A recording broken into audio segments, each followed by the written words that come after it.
ప్రభునందు ప్రియమైన దేవుని బిడ్డారా, ప్రభువైన యేసు నామమున మీకు శుభములు. జీవముగల దేవుని కృపావర్షం మీపై సమృద్ధిగా కురియునుగాక. ఈ దినం అనగా జూలై 2వ తారీఖు 2024 మంగళవారం హోలీ ట్రింటీ చర్చ్ మినిస్ట్రీస్ వారు అందించు అనుదినమన్న.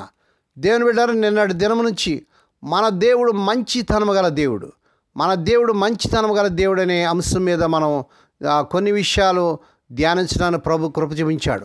మరికొన్ని విషయాలు ఈ దినం నేర్చుకొని మనం ముగించుకుందాం. రెండవదిగా, ఆ దేవుడు మంచి ఈవులు, తన శ్రేష్టమైన బహుమానాలు ప్రేమతో మనకిస్తాడు. ఈ సందర్భంగా దేవుని వాక్యం చదువుకుందాం. సామెతల గ్రంథం 10వ అధ్యాయం 22వ వచనం. యెహోవా ఆశీర్వాదం ఐశ్వర్యం ఇచ్చును, నరులు కష్టం చేత ఆశీర్వాదం ఎక్కువ కాదు. దేవుడు తన పరిశుద్ధ వాక్యం దీవించును గాక. దేవుని బిడ్డారా, the way of God gives is good. అంటే దేవుడు మంచి ఈవులు, తన శ్రేష్టమైన బహుమానాలు ప్రేమతో మనకిస్తాడు. దేవుడు మనకి ఏదైనా ఇచ్చినా ప్రేమతో ఇచ్చాడని గ్రహించి ఆ ప్రేమ కలిగిన మనసుతో మనం స్వీకరించాలి. అట్లే మనకు మనుషులు ఇచ్చే బహుమానాలు, మనం ఇతరులకు ఇచ్చే బహుమానాలు కూడా ప్రేమతో కూడినమై ఉండాలి. మరి ఈ మధ్య ఒక విశ్వాసి నాతో మాట్లాడుతూ, అయ్యా దేవుని ఆశీర్వాదాలు మీ మీద సమృద్ధిగా ఉన్నాయన్నారు. అవును దేవుని బిడ్డారా, మనకిచ్చే ఆశీర్వాదాలు ప్రతి ఒక్కరూ గుర్తించగలిగేగా ఆశ్చర్యపరిచిగా ఉంటాయి. మూడవదిగా, గాడ్ గివ్స్ అస్ కాన్స్టెంట్లీ. అంటే దేవుడు ఎప్పుడో ఒకప్పుడు మనకి ఇచ్చేవాడు కాదు, కానీ తన పరలోకపు ఈవులను ఎడతెక్కకుండా నిరంతరము మనకు అనుగ్రహించేవాడు. మాకు ఏమీ లేని రోజున ప్రార్థనతో ఆరంభించిన జీవితాల్లో దేవుడు అన్నీ ఇస్తున్నాడు. మేము ఏమీ కలిగినప్పుడే దేవుని కృప వల్ల కలిగి ఉన్నాం. దేవుని బహుమానాలు మన విశ్వాస దృష్టితో చూస్తూ ఆయన వాక్యం విశ్వసించినట్లయితే వాటిని తప్పకుండా మనం పొందుకుంటాం. 2 కొరింథీ 2వ అధ్యాయం 14వ వచనం చదువుకోండి. 4వదిగా, దేవుని బిడ్డారా, గాడ్ డస్ నాట్ చేంజ్. దేవుడు మార్పు లేనివాడు. మనం పాపం చేసి దేవునికి దూరం అయ్యాం కాబట్టి మనం మారు మనసు పొందాలి. మరియు మనము ఏ విషయంలోనూ సంపూర్ణం కాదు కనుక మనం మార్పు చెందవలసిన అవసరం ఉంది. కానీ దేవుడు మార్పు చెందడం అసాధ్యం.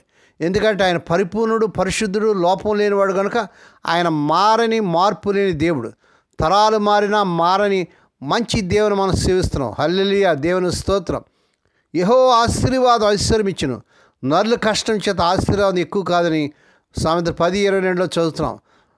మనం సహజంగా నేను సంపాదించాను, నా తెలివితేటల వల్లనే ఇది అంతా కలిగింది అనుకుంటాం. కానీ మీరు పొందుకున్న ఆశీర్వాదంలో ఉన్న దేవుని మంచితనానికి వచ్చి ఆలోచిస్తే దేవుడు మిమ్మల్ని మరింతగా దీవిస్తాడు.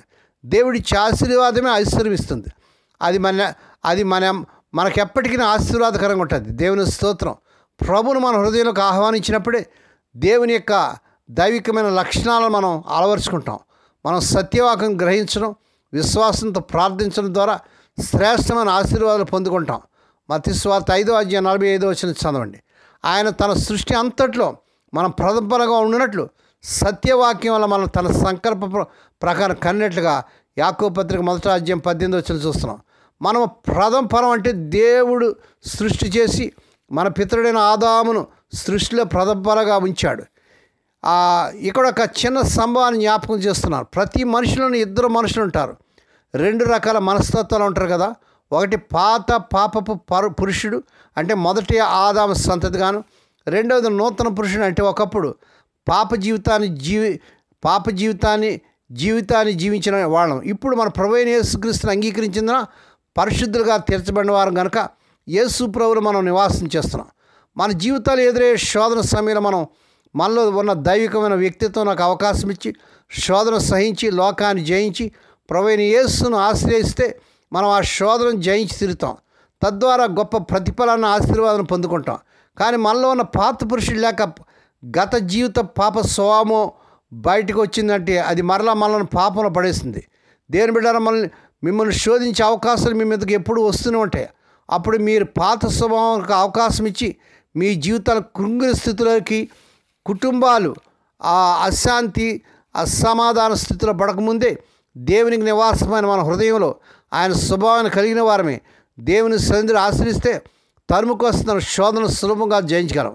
ఏ పరిస్థితులను ఎక్కడ రాజీ పడిపోయే తద్వారా శోధనలో పడిపోయే ద్వారానే కాకుండా శోధన జయించితే దేవుడు మనకు సిద్ధపరిచి ఉంచిన జీవ కిరీటాన్ని పొందుకుంటాం. జయించకపోతే పరాజయాలు పాల్గొవుతాం. అది మన చేతిలో ఉంది. దేవుని మంచితనాన్ని గుర్తించి ఆ దైవిక లక్షణాలు అలవర్చుకొని జయిద్దాం. దేవుని కొరకు జీవిద్దాం. దేవుడు మంచి ఈవులు మీకు అందరికీ అనుగ్రహించును గాక.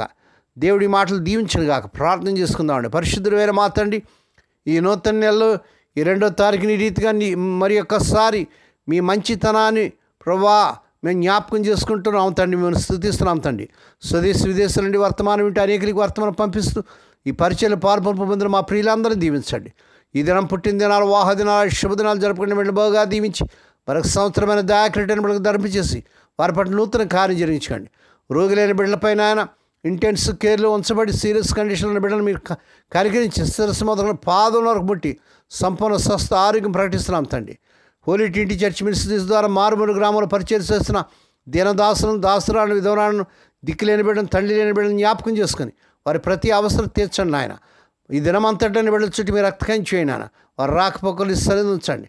కృపాక్షేమని బిడ్డల మాట వచ్చినట్టు చేయమని బిడ్డల్ని కృపాహస్తలకు అప్పగించుకుంటే యేసయ్య పరిశుద్ధ నామమున స్తుతించి గణపరిచి వేడుకొని ప్రార్థిస్తున్నాం తండ్రి.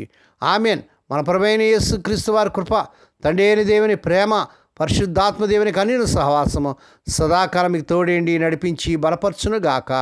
ఆమేన్.